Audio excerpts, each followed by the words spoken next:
Picture this. It's 11 p.m. on a Tuesday. You're in bed, phone in your hand, scrolling. You stop on someone's wedding photos, someone you knew at 22. Someone who was never smarter than you. It's not envy. It's not bitterness.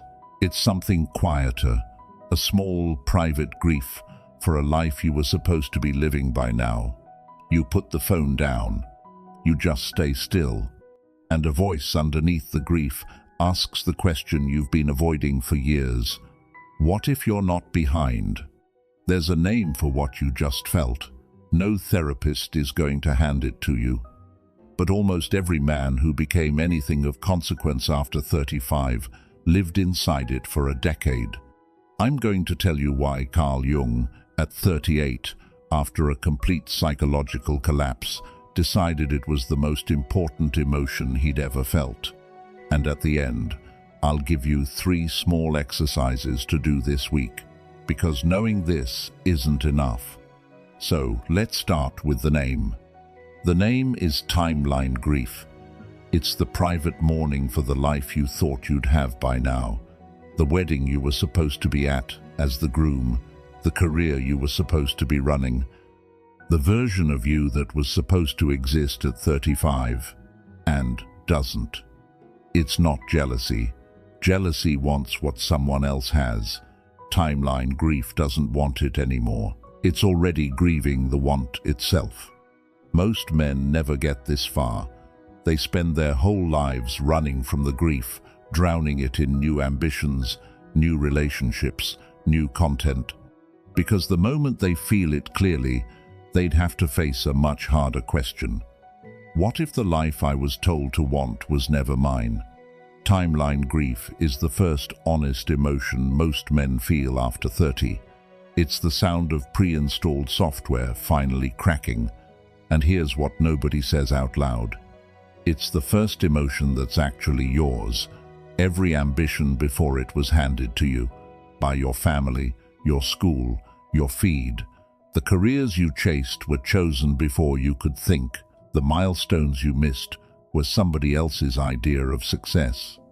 Timeline grief is the first time you're in the room with yourself, and it hurts because there's nobody else in there, just you, and the quiet fact that most of your life has been a performance. Most men can't sit with this, so they pivot. They start a new company, they post a new transformation video, they chase a new relationship, anything to avoid the stillness. But some men stay. They sit inside the grief long enough to realize it's not grief for a lost life, it's grief for a costume they never got to take off.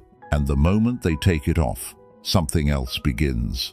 2,000 years ago, a man lived this exact moment. Rome, a 40-year-old, broke, politically irrelevant, drowning in debt. His contemporaries had already climbed the prescribed ladder of offices.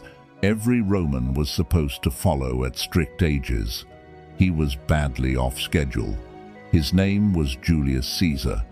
At the age most of his peers were retiring, he hadn't even started. Letters from this period describe a man who had simply stopped caring what Rome expected of him. He had been through the grief. He was done with the timeline. 5 years later, he had conquered Gaul. 15 years later, he had reshaped Rome so completely that every empire since has been measured against it. The man who became Caesar was not the man who fit the schedule. He was the man who let the schedule die inside him first. That death is what you're feeling right now. Don't interrupt it. Quick note: if this is cutting through, you're probably the audience this channel was built for. Subscribe. Turn the bell on. The algorithm buries channels like this one on purpose. Make sure it finds you back. Now, Jung. Because what happened to him at 38 is the entire point. Zurich, 1913. Carl Jung is 38. He's just broken with Sigmund Freud, his mentor, his intellectual father, the man who made his career. The split is public, brutal, career-ending. Jung is discredited in the world he spent a decade building, and then something worse happens. He starts having visions, waking visions, rivers of blood flooding Europe, corpses stacked in valleys, voices speaking to him when he's alone in his study.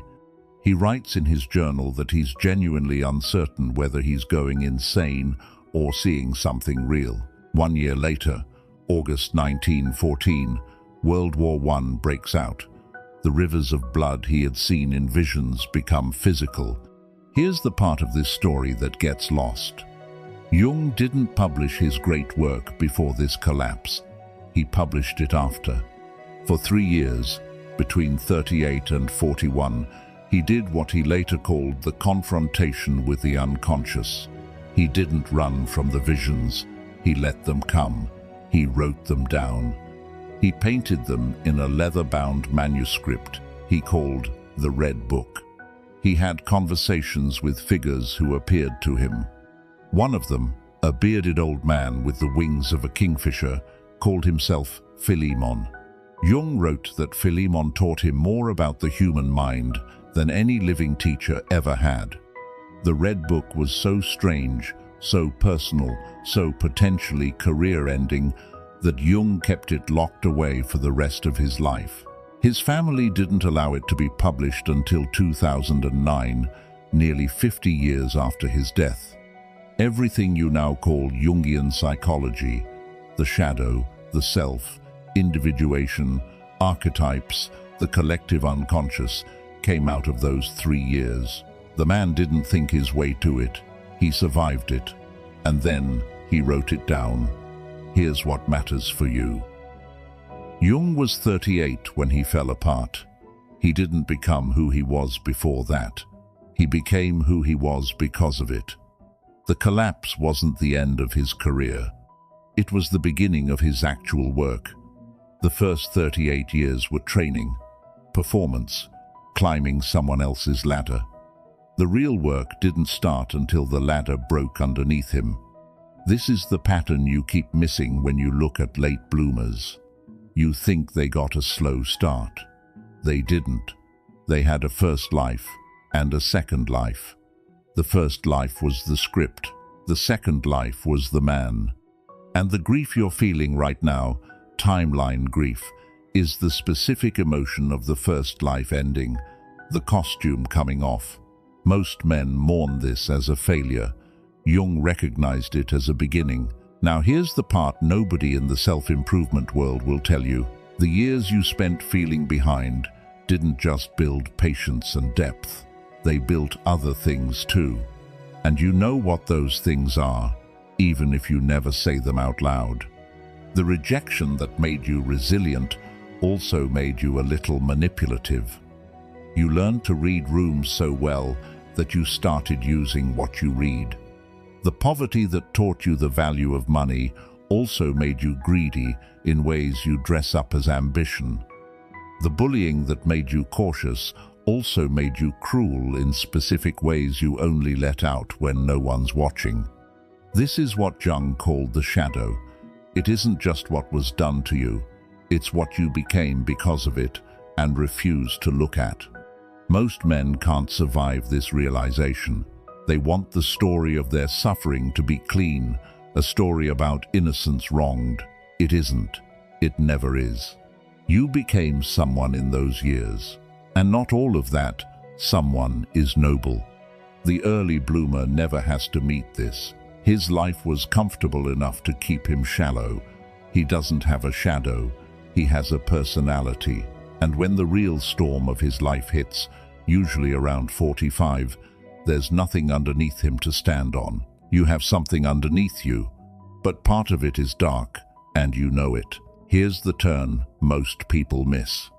The man who looks at his own darkness and doesn't flinch, doesn't justify it, doesn't repress it, doesn't perform shame about it, becomes unreachable.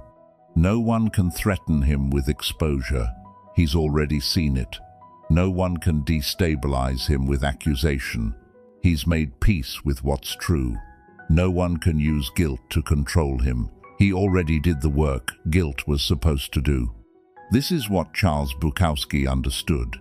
He worked at the US Postal Service until he was 49 years old, sorting mail, drinking too much, writing at night when his hands would stop shaking long enough to type. He published his first real novel at 51. By the time he emerged, he was untouchable, not because he was successful, but because there was no version of himself he hadn't already met. The failure, the alcoholism, the rage, the tenderness nobody expected.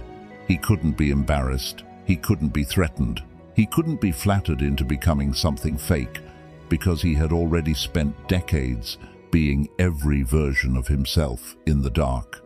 That's the real late bloomer's advantage. Not patience, not wisdom, nothing left to hide. So here's what to do this week. Not next month, this week. For 7 days, every time you feel timeline grief, scrolling past someone's wedding, hearing about someone's promotion, noticing how behind you are, write one line in a note on your phone. Just the trigger.